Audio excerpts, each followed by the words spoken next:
Bible అనువాదం తొలి దశలు.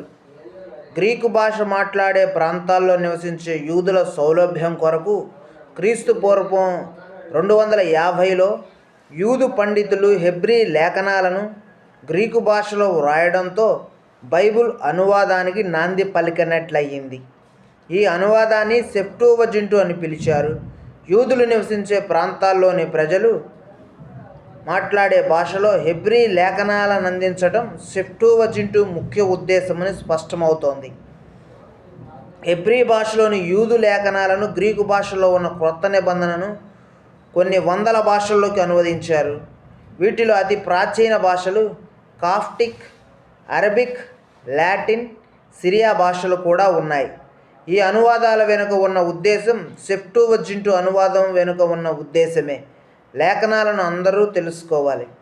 బైబిల్ అనువాదం తీరుతెన్నులు. ఈ మధ్యకాలం వరకు రూపాత్మక సమపరివృత్తి లేక సాంప్రదాయక సమతుల్యత పద్ధతిలో బైబిల్ అనువాదాలు జరిగాయి. ఈ పద్ధతిలో మూల భాషలోని వ్యాకరణం, పదజాలం అన్నీ యథాతథంగా మరో భాషలోనికి తర్జుమా అయ్యేవి. ఈ పద్ధతి ప్రకారం చేసిన అనువాదం హెచ్చుతగ్గులు లేకుండా నిర్దిష్టంగాను సంక్షేపంగాను ఉంటుంది. అయితే ఏ భాషలోకైతే అనువదించారో ఆ భాషలోని గ్రాహక భాషలోని వ్యాకరణాన్ని, వాక్య నిర్మాణ క్రమాన్ని ఉపయోగించకపోతే అనువాద ప్రతి చాలా అసహజంగా, అర్థరహితంగా ఉంటుంది.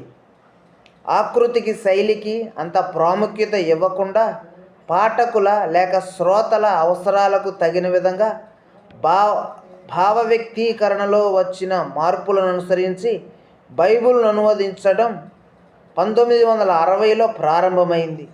బైబిల్ అనువాదంలో ఇది మరో పద్ధతి. ఈ అనువాదం ప్రయోజనాత్మక సమపరివృత్తి మీద ఆధారపడిన అనువాదం. మూల భాషలోని సందేశాన్ని యథాతథంగా కాక భావాన్ని, అర్థాన్ని మాత్రమే వ్యక్తీకరించడం ఈ పద్ధతి ముఖ్యోద్దేశం. ఈ పద్ధతిలో ఆకృతి కన్నా ప్రయోజనం ముఖ్యం.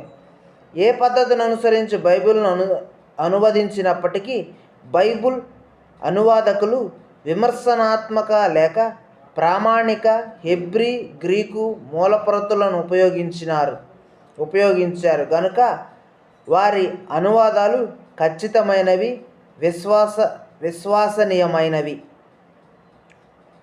ఇటువంటి సమాచారం అందించిన BSIకి కృతజ్ఞత, హృదయపూర్వక వందనాలు. ఆమెన్.